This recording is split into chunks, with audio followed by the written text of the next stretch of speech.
Hey everybody! This week I'm coming at you with another episode of travel tips. Today I'm going to be talking about some common travel vaccines and giving some general information about them and where you'll need them.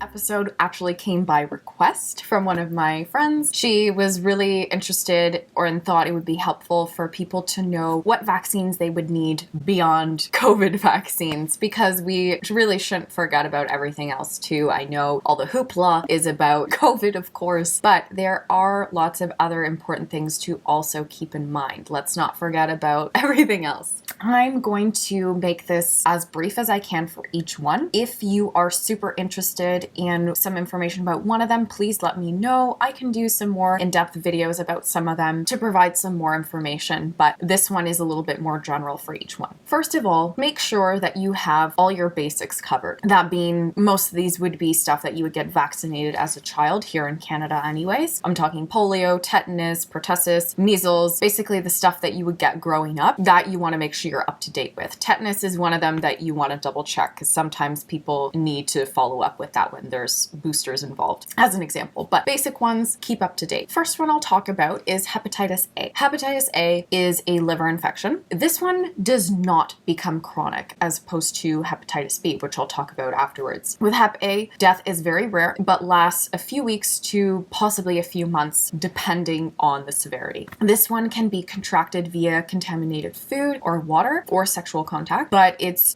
contracted via the fecal oral route. So what that means, for those that don't really get it, is basically fecal matter that has been put onto things that you then ingest. Fecal, oral, yeah, but where could you get this? More common in some countries in Africa, Asia, South and Central America. Why is this important for travel purposes? If you're going somewhere that the hygiene is more of a concern, and if you are at a higher risk for liver issues, this is something that you definitely want to keep in mind. Just to give a stat here, in 2018 and 2019, there was around 200 cases of Hep A in Ontario, which the majority of them were linked from those coming overseas and coming back home. Now, the good thing about that is that none of these cases resulted in death. Yes, is it possible? For sure. Again, you want to think about, this is going to be the theme of this whole video, actually. The theme for this whole video is you want to take into account the place where you're going. You want to take into account the length of your stay. You want to take into account your health status and what your personal risk is with all of these things. So with Hep A, if you're at higher risk for liver issues, if you're going somewhere that you think the hygiene is going to be more of a concern and it's in those places, then yes, maybe it's something you want to think about getting. Hepatitis B. Hepatitis B is another liver infection. This one, though, can have lifelong severe symptoms, so a lot more serious than Hep A. So with Hep B, you can get cirrhosis, and it's 100 times more infectious than HIV/AIDS. That's a lot of infectiousness. I'm totally saying that wrong. You wouldn't even believe me that I studied sciences. But so what that means is this is a little more serious. Now, the good thing about this is that you probably don't really need to worry about getting Hep B before travel, because if you're Canadian, that is, because kids in Canada usually get Hep B vaccines as a preteen or teen. Around that age group, it's going to be something that you're probably already covered for, but for some people, it's not, so just double check you have it, because it is important. Again, with this one, you want to think of what is your risk because of how it's contracted. This one is only contracted via bodily fluids, so we're talking sexual contact, we're talking contaminated medical items, less likely to happen compared to Hep A, because fecal oral route, a lot easier for that to happen to you. So keep that in mind, the risk, but of course, Hep B is obviously more serious, but you probably don't need to worry about because you maybe already have the vaccine. Next thing I'll talk about is meningitis. Meningitis is an infection of the neural tissue lining. So this can either be your spinal cord or it can be in your brain. First symptoms are a headache, fever, drowsiness, vomitings. Those are a little bit less specific. A stiff neck or photophobia, which is basically a very high sensitivity to light, that is a little bit more specific to meningitis. Now, this is a lot more serious of a infection. It can basically kill or have lifelong damage in about 20 or 10% of infected people.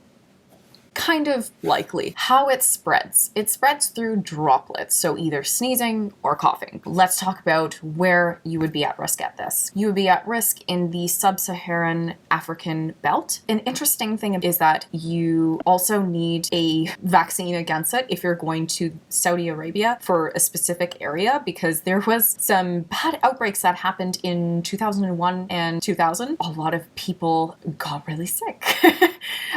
Type C is usually given to you as a child in Canada, so that one you probably don't need to worry about, but again, make sure that you're up to date with it. The most high risk are those who are 19 and under. Again, we're talking about what is your risk. Take into account your age too. The incidence of infection is about 0.04 out of every 100,000 people per month of stay. So let me change that around a bit so it makes more sense. Basically, that means about 0.000048% of people each year. So it's not that likely, I guess. Depends what you want to consider it. I would say that this vaccine is more important if you're going to those high-risk areas and if you're staying there for a long period of time and if you're of a high-risk group for infection. That's what you want to keep in mind, but just want to give you the stats there. Let's move on to cholera. Cholera is a severe diarrhea and dehydration transmitted through food or water. It's usually to do with things being raw or undercooked shellfish. These are the more likely opportune times where you would get it. This is usually only a problem if you're visiting Haiti or the Dominican Republic, because they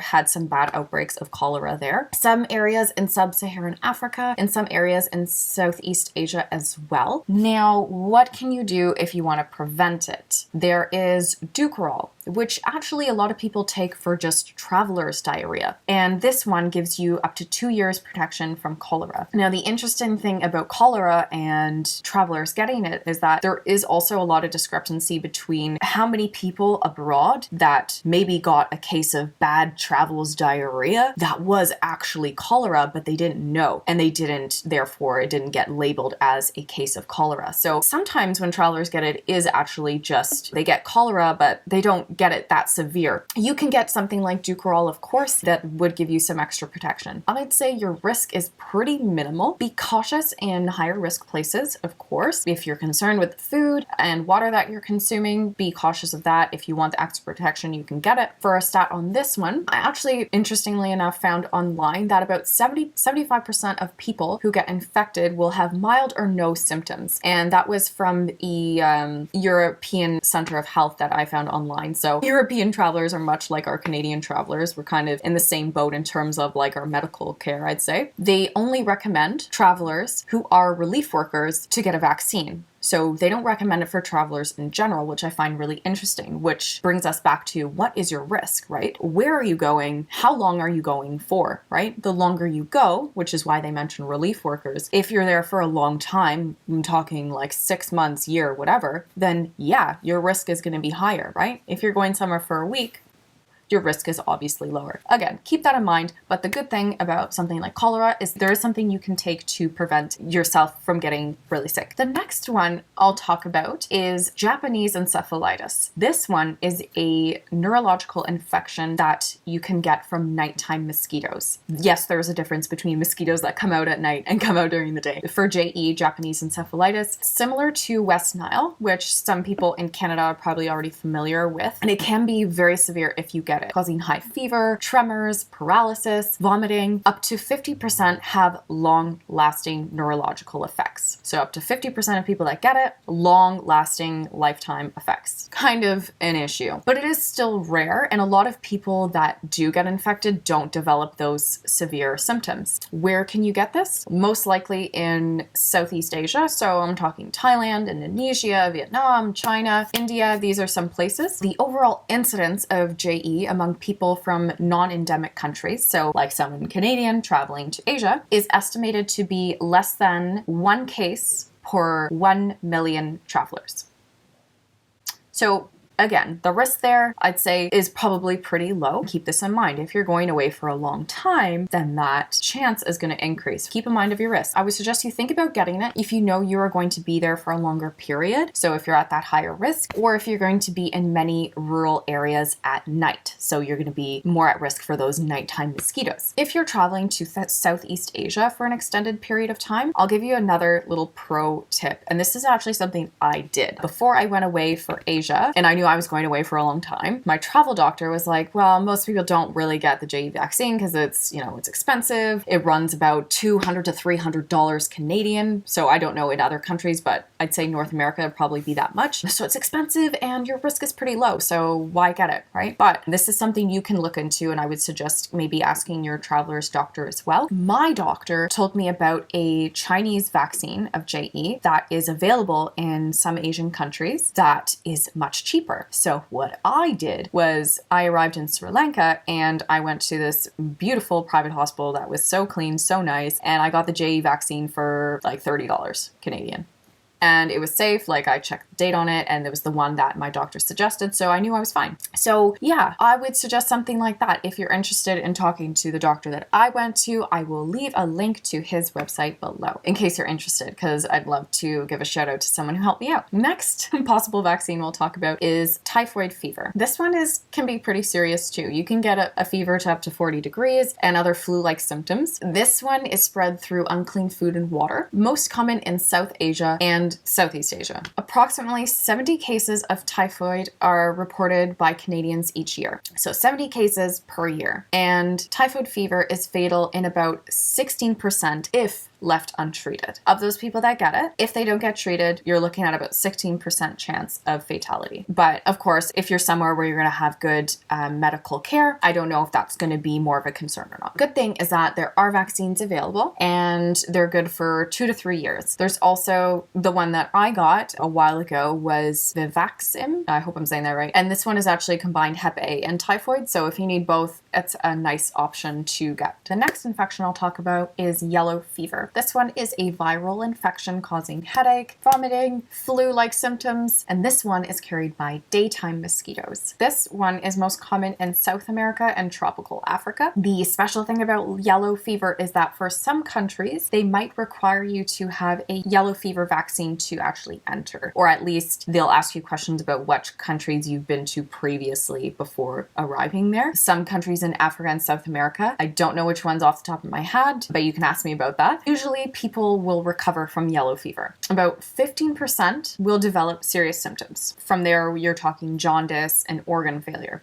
And 20 to 50% of those serious cases, so 20 to 50% of that 15% will be fatal. If you end up in that 15%, there's a good chance that it will be fatal. Again, generally, the risk is rare, greater if you're spending more time in jungle areas for longer periods of time. So for the average traveler, depending on what you're doing, what's your risk? The good thing is that the yellow fever vaccine is available in a lot of places. You do need to go to a designated clinic to get a certificate that you'll need for entrance purposes to countries, but it is good for 10 years if you get it. Good times. The next one I'll talk about is another viral disease. This is dengue. Dengue causes fever. The interesting thing about dengue, and what I've heard is the most obvious, is a strange eye pain, vomiting, rashes. These are what you would usually get. And usually with people, it subsides in a few days. But some people end up with hemorrhagic fever, which can be fatal. This one is transmitted by daytime mosquitoes again. Where can you get it? Most likely to be in countries in Southeast Asia, Africa, some in South and Central America, and the Caribbean is also common. What are your chances of getting it? Well, let's look at some stats here. About 50 to 100 Canadians get dengue fever each year. With proper medical care, almost all people are surviving. That's good.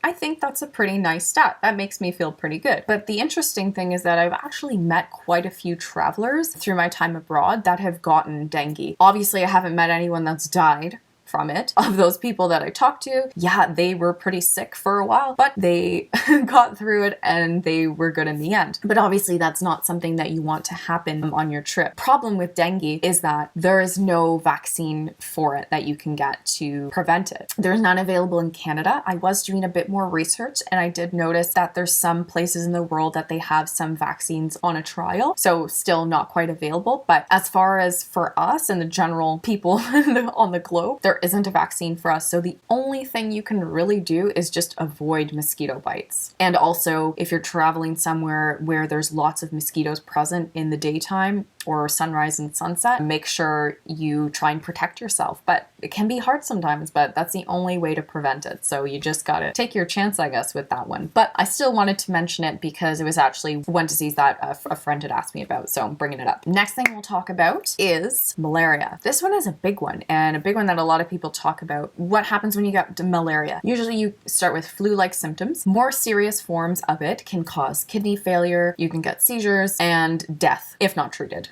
You can get death. That's poor grammar. You can die if not treated. There we go. I'm laughing. Not supposed to be laughing when I say those kinds of things. Most common areas to get it: tropical regions. So in Africa and South and Central America, India, Southeast Asia, basically anywhere that's hot. And malaria is also carried by mosquitoes. Now here's a stat for you. About 300 to 1,000 Canadian travelers get malaria each year. To me, that sounds like a bit higher than the other things we've talked about. So anti-malarial drugs are available and you can purchase them for your trips. And they're also a little bit more complicated. So it's not like you can just get a vaccine, one shot and done. With anti-malarials, it's a little bit different. Depending on the drug that you're on, it could be a daily drug. It could be a weekly one. The other thing about anti-malarials, which is interesting, is that sometimes you need to take it a week or longer before you actually arrive to the risk area, or sometimes it's less than that. So they're very, very specific. The problem with anti-malarials is that they can be spooky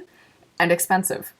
Spooky? What do you mean? Some people get weird nightmares while taking them, or they get insomnia. I've taken some myself. I've never had something like that happen, but it is possible, and I've heard of other people getting it. So if you're taking anti-malarials, I would suggest don't forget to take them with food. Otherwise, they make you kind of sick too. They can make you really nauseous. And the other thing to note, if you're going on a long-term trip, make sure you're taking the right one. So make sure you go to a doctor to advise you on a long-term use of it, because there's some that you really don't want to be taking long-term. It's not good for you. So make sure you speak to a travel doctor, especially if you're talking anti-malarials, because some of them can be really funky. So just do your research. And again, with malaria, of course, you want to make sure, okay, do I need them in that area? How long am I going for? Am I going somewhere where my exposure is higher? These are the questions for every single one. That's the last of the diseases that I'll speak about today. I just want to close with something. I've been reiterating this as I went through this video, but the first thing that you always want to remember is properly search up your destination and consider the type of trip that you're doing. Are you going trekking in the jungle for a whole month?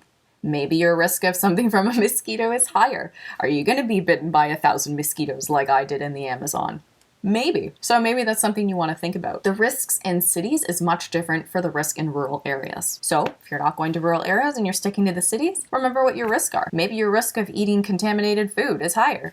Who knows? So consider your risk and think about your personal health status and think if a vaccine is warranted for your trip and for the length of your trip and if it warrants the cost. But the least you can do is do your research and at least be aware of these things that could happen to you, right? Make sure you're aware of your risk and protect yourself if you want the protection. That's it for today. Thank you so much for watching. I know it's heavy on the information today. If there's any specific thing that you want me to dive into more, because I know I gave just very general information, please let me know. I'd be happy to do some more research and find out more about some of the diseases that I mentioned, or getting more information of the cost of vaccines, because I also didn't mention much about cost. Let me know. I'm happy to do some more digging for you guys, and I hope that this helps you plan your next trip safely and effectively. If you're looking for more travel tips like this, please subscribe to my channel. I'd love to see you around more. And that's it. Thank you so much for watching. I hope you have an awesome week. See you next time.